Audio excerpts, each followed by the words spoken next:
Hey everybody, this is Secular Strategy here doing a debate critique review of a conversation between Paul Gia and Dr. Neil Shenvi on what he calls the Transcendental Moral Argument. I'm also going to add my own thoughts about why I think his argument fails. If you have not seen the video where they discuss this, you'll have to watch that because I'm not going to do a huge summary of how the argument is meant to work. So look at the link below if you need to. One of the major reasons why I wanted to engage in this video response was that I primarily wanted to give a logical analysis of my thoughts on the debate. That's my specialty. And I was going to just leave it in the comments section, but the more I thought about it, the more complex I realized it was going to get, and so here we are. My quick review of the argument itself, or the debate, I should say, is that I think Paul did a really good job getting to, illustrating his problems and trying to clear up how to resolve those problems. But there's a little bit of a lack of focus in some ways, but it's not a major problem. The vast majority of the argument's attention was given to the second premise, but the more that Neil tried to broaden the appeal of premise 2, the more he actually weakened premise 1. And my hot take is that actually premise 1 is where it's weak. This will come together at the very end, so stick around for that. First of all, one real quick important definition we got to get out of the way is moral obligation. And this is defined typically as something that you must do, and you're more like a bad person if you don't do it. So it's a step above something that's morally good. An example would be if you see a child drowning in a lake, and you could easily act in a way to save them, and you choose not to. Most people would rightly say that you are a bad person because you failed to fulfill that obligation. Neil is very clear about this in the conversation. Paul Gia does not object in any way, so I think we're all on the same page there. Now on to the discussion between Neil and Paul. They start by addressing that the argument is valid. They both agree on this. I actually might disagree. On its face it is, but there might be a little hidden problem somewhere here. We'll get to that later. Then a good chunk of the conversation is focused on whether or not Neil is begging the question. First of all, what is begging the question? It is commonly confused with circular reasoning, but they're very closely related, so it's not a big deal. The way it typically works would be like you have some sort of argument form.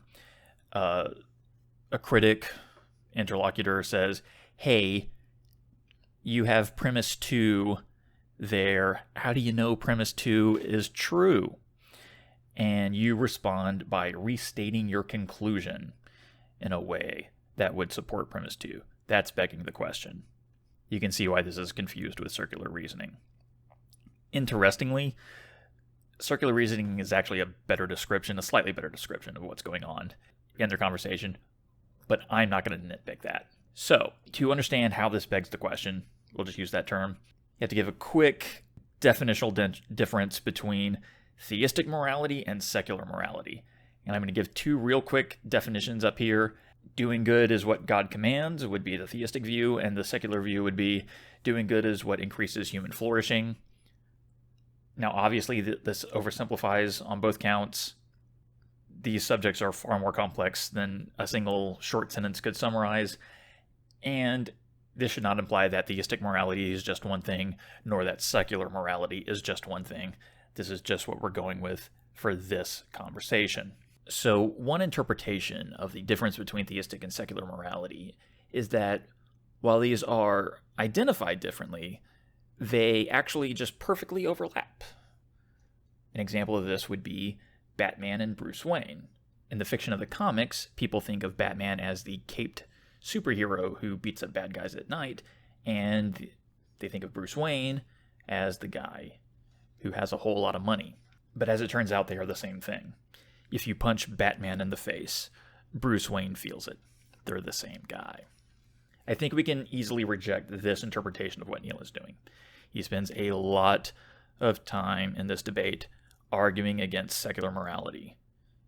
He's not doing that to argue against his own theistic morality, right? He thinks these are separate things. He might think that they overlap in some way. I'm sure he thinks they overlap at least a little bit.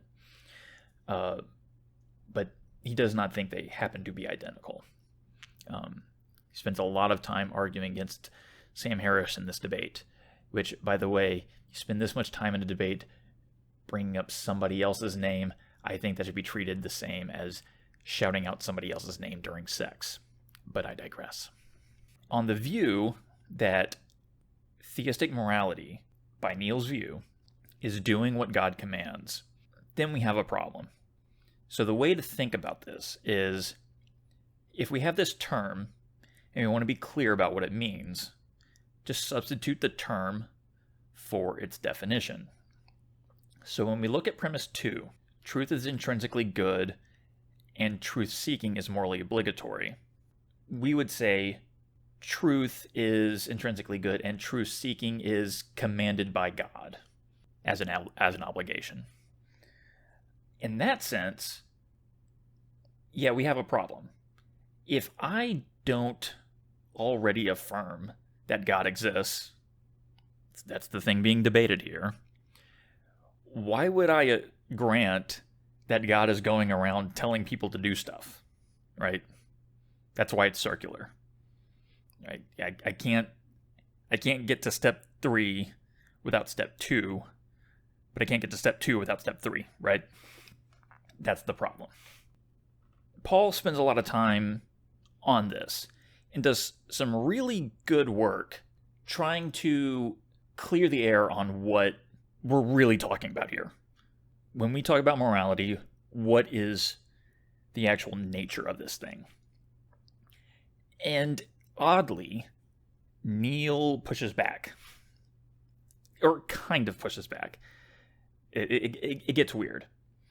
And I think what the problem that we're going to run into here is not just begging the question, but when we have these two definitions here, we are getting into equivocation territory. Now, equivocation is a category of fallacy that is anytime there is confusion in language that can lead to erroneous conclusions, that's equivocation. The most common example is using the same term in two different ways, which might be what's going on here. One part where Paul tries to clear this up, Paul says, "We'll agree for the rest of our discussion that what we talk about as morality will not involve God in any way." And Neil says, "Well, not necessarily." And then a moment later, Paul says, "If we don't have the same definition of morality, then how are we even having the same conversation?" And that's a very good point. Because what Neil is doing in premise 2, here, I got a quote here. "An atheist could affirm premise 2 because they might understand morally differently than I do. And they'd say, but I agree with premise 2, that it is morally obligatory for us to seek the truth for other reasons that have nothing to do with God because I'm an atheist." Okay, if that's the way his argument works best, he's selling this to atheists, presumably, and he's got to, again, an atheist is not going to grant that God is commanding people to do stuff, so we're just going to substitute morally obligatory with fulfilling obligations to increase human flourishing. Substitution again, right? Anytime you have this equivocation problem, the best way of solving it, substitute the term with its definition that best suits what you actually mean. An example would be, let's say you and I are having a conversation about Spider-Man, We can have a conversation about that, and we'll be fine. But what if deep down, I'm thinking of Miles Morales, and you're thinking of Peter Parker? We're going to hit a snag eventually. Eventually, you're going to say something like, Spider-Man is a photographer, and he lives with Aunt May. And I'm going to be like, dude, what are you talking about? No, he doesn't. Right? So the best way for us to avoid that confusion is let's just refer to them by their respective names, by Miles or Peter, not just saying Spider-Man the whole time.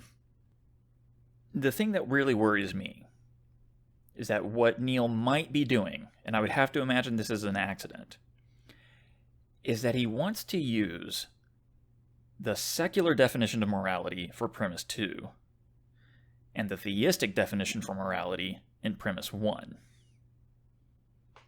Now, I don't know if that's really what's going on here, but if he is, then this argument is not valid, because we would substitute morally obligatory with two different definitions, and there would be a disconnect.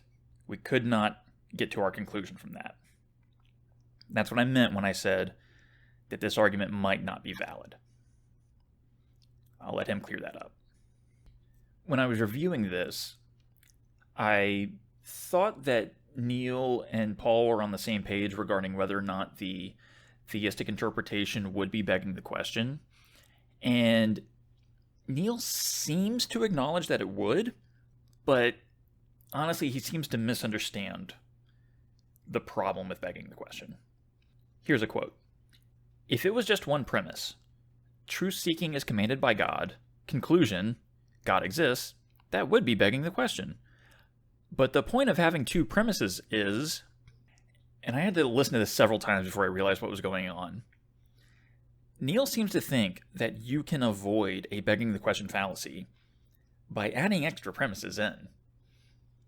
And that's not true. Remember, begging the question, and this works for circular reasoning too, we're not nitpicking that. Begging the question is supporting a premise with the conclusion, right? Doesn't matter how many other premises there are in the argument. Changes nothing.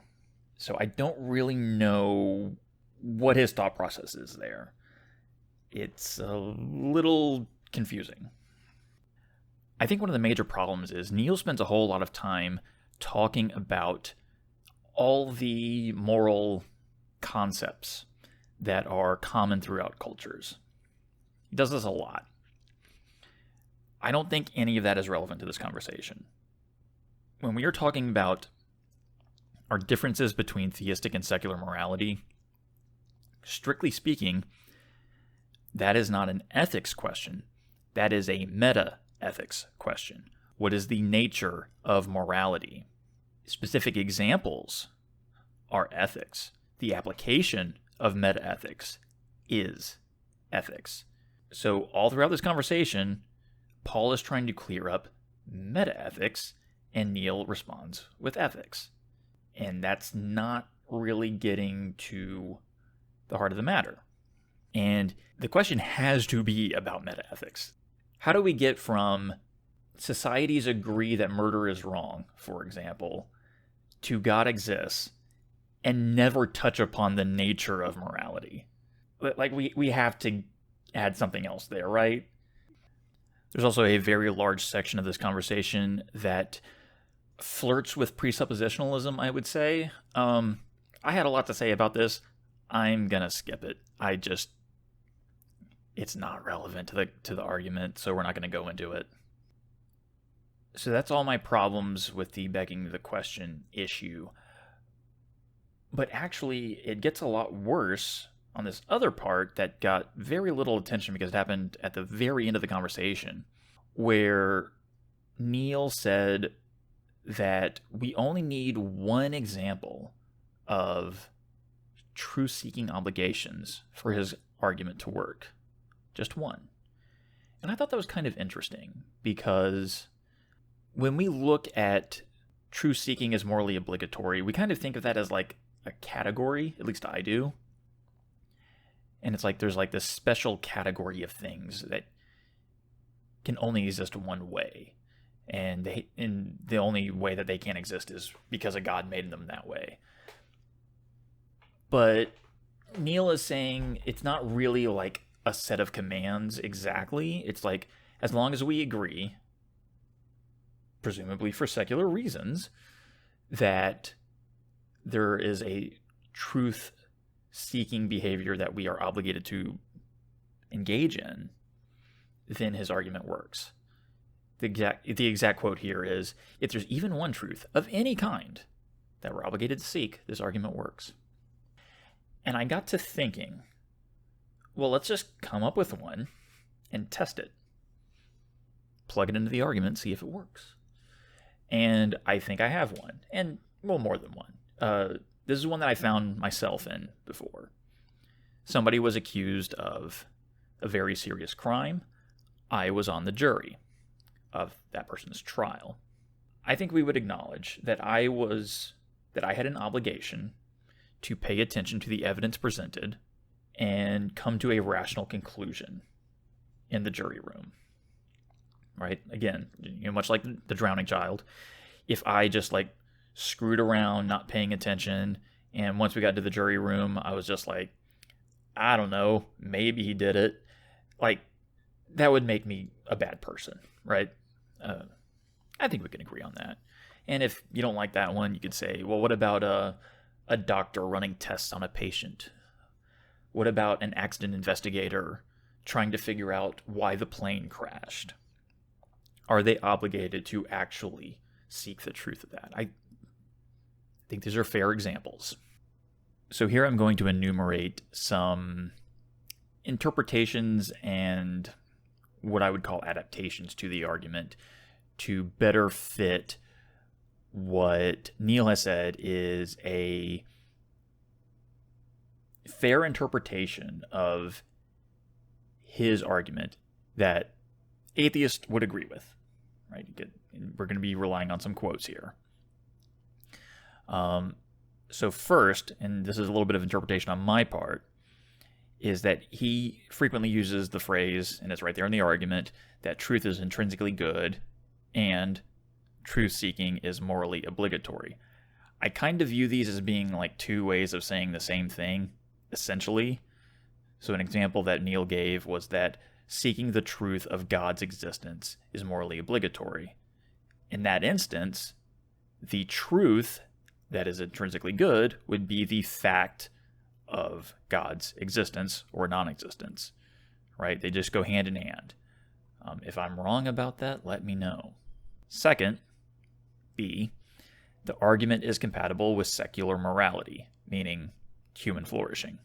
Okay, so we are going to rephrase that section that says truth-seeking is morally obligatory, instead change it to truth-seeking is obligatory for human flourishing. C, you only need one example of truth-seeking obligation for the argument to work. Okay, that's what he said. And what is our example going to be? And that is D, paying attention on a jury is a truth-seeking obligation. Again, so we do our substitution one more time, and we get paying attention on a jury is obligatory for human flourishing. From that, we can also change the in truth is intrinsically good part to finding the truth of the defendant's guilt or innocence is intrinsically good. Now, I have issues with the phrase intrinsically good, but we're not going to go into that. So then, our rephrased first premise is, if a truth-loving God does not exist, then the truth of the defendant's guilt or innocence is not intrinsically good, and paying attention on a jury is not obligatory for human flourishing. Now, if that phrase is a little bit difficult to parse, I don't blame you. So we can do something called contraposition. In logic, this is where you take a conditional statement and you change it to something that is logically identical, just linguistically rephrased. So what you do is you have your if A then B part, you swap the position of A and B, then you negate each variable. Okay, so they already have a negation or a not in both segments. So to negate them again, you just remove those. It's like multiplying by -1.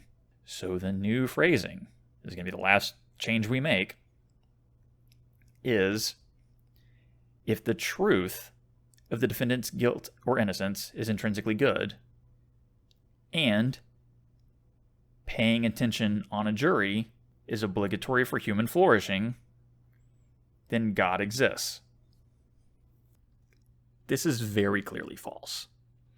You cannot defend that the only way for certain actions to better society is God makes certain actions better society.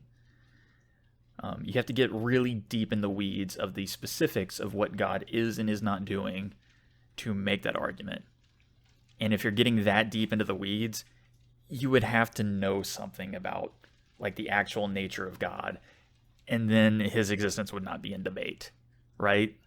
That's a little bit of a problem. Or to put it another way, and I'm not going to go deep into modal logic here, is there any possible world in which paying attention on a jury betters society, but a truth-loving God does not exist? And the answer is obviously yes. There's definitely a possible world in which that's true. At the beginning of the debate, I thought premise 2 was the problem. At the end, I think premise 1 is way worse. I think Neil has cast the net far too wide. There's holes the little atheist fish are swimming through. So that's my thoughts. Let me know what you think in the comments or on Twitter. I'm real curious. Just be respectful. Neil and Paul were very nice to each other, so you should be too. And thank you for listening.